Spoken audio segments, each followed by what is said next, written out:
अपनी अपनी मांग रख दी है। तो बड़ी जानकारी इस वक्त मिल रही है। सूत्र ये बता रहे हैं कि नई सरकार में सहयोगी भी अपनी डिमांड कर रहे हैं। किंग मेकर बने नीतीश और नायडू की भी डिमांड बढ़ गई है।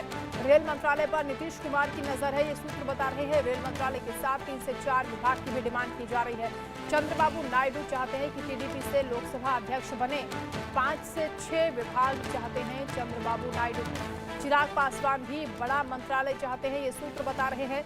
यानी सहयोगियों ने भी अब अपनी डिमांड खुलकर रखना शुरू कर दिया है, क्योंकि जिस तरह से नतीजे सामने आए हैं उसके बाद सहयोगी किंग मेकर की भूमिका में खासतौर से नीतीश और नायडू जो अब अपनी अपनी डिमांड कर सकते हैं। रेल मंत्रालय पर यह कहा जा रहा है कि नीतीश कुमार की नजर है और भी 4 बड़े पोर्टफोलियो वो चाहते हैं।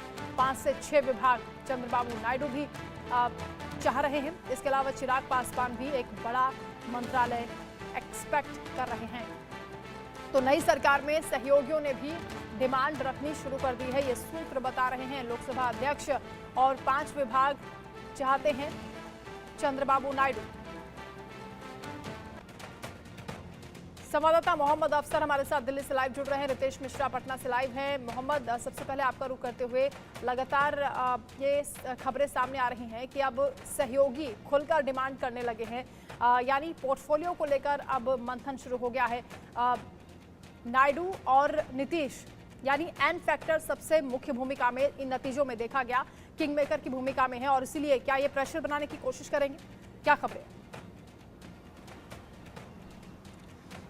बिल्कुल वंदना, प्रेशर दोनों बना रहे हैं और जैसे ही रिजल्ट आया था उसी वक्त लग गया था, क्योंकि जब बीजेपी बहुमत में अकेले नहीं आई थी तो ये साफ था कि अब गठबंधन की ही सरकार बनेगी। और जब गठबंधन की सरकार होती है तो जो गठबंधन के लोग होते हैं उनकी मनमानी थोड़ी सी चलती है। और यहाँ पर नायडू और नीतीश दोनों की सीटों को जोड़ करके देखें तो बहुत अहम हो जाता है सरकार बनाना। तो इसीलिए दोनों ने साफ साफ अपनी अपनी मांग रख दी है। जैसी खबरें आ रही हैं तो नायडू ने 6 मंत्रालय मांगा है, साथ ही लोकसभा स्पीकर का पद मांगा है। यहां पर बीजेपी को दिक्कत हो सकती है, क्योंकि स्पीकर का पद देने के लिए बहुत सोचना पड़ेगा, क्योंकि हाउस को चलाने की जिम्मेदारी होती है और बहुत बड़ा पद होता है। उसके अलावा नीतीश की बात करें तो रेल मंत्रालय के अलावा कम से कम 4 मंत्रालय की मांग की है। तो दोनों ने अपनी अपनी मांग की है। और जहां तक कि अगर हम चिराग पासवान की बात करें तो उनका भी प्रदर्शन अच्छा रहा है बिहार में, तो उन्होंने भी मंत्रालय की मांग कर दी है। तो चिराग पासवान को तो एक पल को एक से मंत्रालय पे मना सकते हैं मोदी, लेकिन नीतीश और नायडू को लेकर के बात करें तो मनाना थोड़ा मुश्किल होगा, क्योंकि सरकार के लिए तो मान गए हैं, लेकिन मंत्रालय कौन कौन सा चाहिए यहां पर चर्चा अभी भी चल रही है। बिल्कुल प्रेशर तो रहेगा। रितेश भी हमारे साथ है। रितेश, बिहार में किस तरह की हलचल है, क्योंकि लगातार जो बैठकें चल रही हैं एनडीए गठबंधन की, उसमें नीतीश कुमार एक मुख्य भूमिका में दिखाई दे रहे हैं। रेल मंत्रालय पर उनकी नजर बताई जा रही है, और भी कौन कौन से विभाग हैं जो वो चाहते हैं?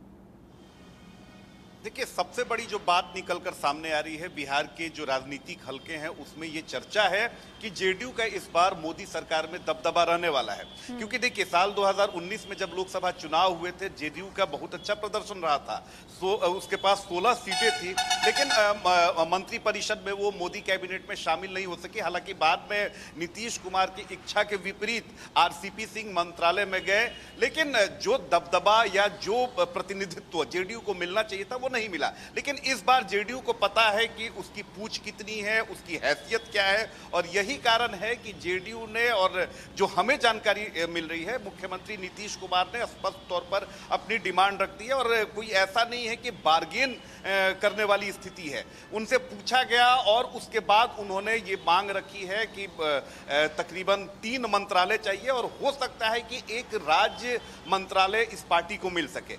अगर मंत्रालयों की बात करें तो रेलवे मिनिस्ट्री सबसे प्रमुख है जेडीयू के लिए। जेडीयू चाह रही है कि रेलवे मिनिस्ट्री मिले, क्योंकि देखिए रेलवे मिनिस्ट्री का अच्छा खासा अनुभव मुख्यमंत्री नीतीश कुमार को रहा है, और काफी ही उल्लेखनीय काम बतौर रेल मंत्री नीतीश कुमार ने किया था।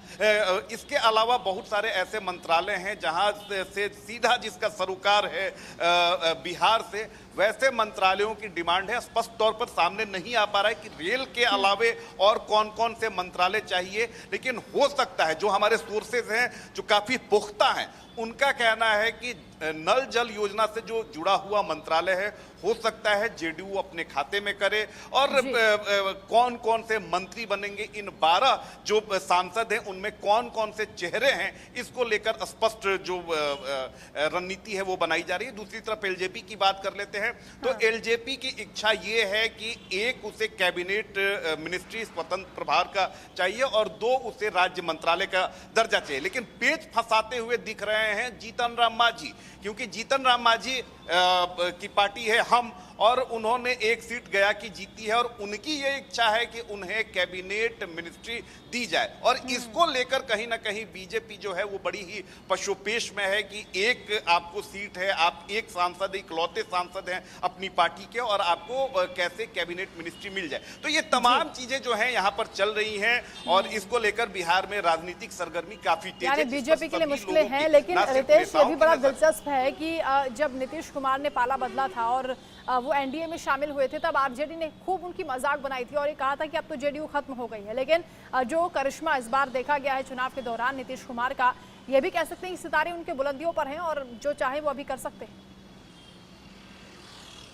अब बिल्कुल सही कहा वंदना आपने। देखिए कि नीतीश कुमार की राजनीतिक प्रासंगिकता पर सवाल उठाए जाने लगे थे। ना सिर्फ विरोधी उठा रहे थे बल्कि सहयोगी भी उठा रहे थे। लेकिन नीतीश कुमार के बारे में ये कहा जाता है, जो लोग उनको बहुत अच्छे से जानते हैं, उनके साथ उठते बैठते हैं, उनका कहना है कि नीतीश कुमार के बारे में जिसने भी ये सोचा कि अब तो नीतीश खत्म, नीतीश का वहीं से पुनर्जन्म हो जाता है। आप देखिए कि किस तरीके से नीतीश कुमार पर कई सारे सवाल उठाए जा रहे थे और उनके कद को 40 विधायकों से ही आंका जा रहा था, चाहे वो बीजेपी हो या फिर आरजेडी हो, उनके कद को 40 विधायकों से ही ये आंकने की गलती कर रहे थे। लेकिन देखिए कि जिस तरह से विपरीत परिस्थितियों में जिस तरह से नीतीश कुमार की पार्टी का प्रदर्शन रहा है, इसने बता दिया है कि बिहार में नीतीश कुमार की राजनीतिक प्रासंगिकता क्या है। और चाहे कितने भी चेहरे आ जाएं, सबसे जो अभी बिहार में उम्दा चेहरा है, जिस पर सबसे ज्यादा लोगों को भरोसा है, वो है नीतीश कुमार का चेहरा।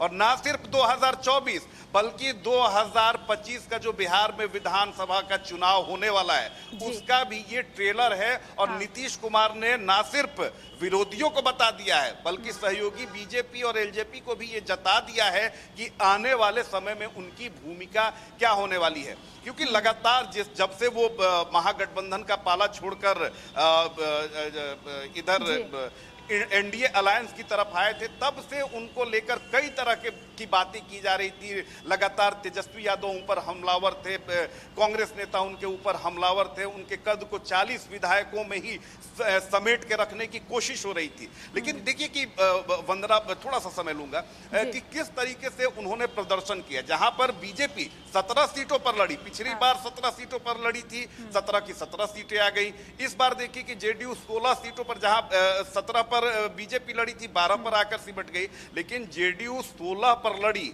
12 सीटों पर देखिए कि उसने किस तरह से अपना दबदबा कायम किया है।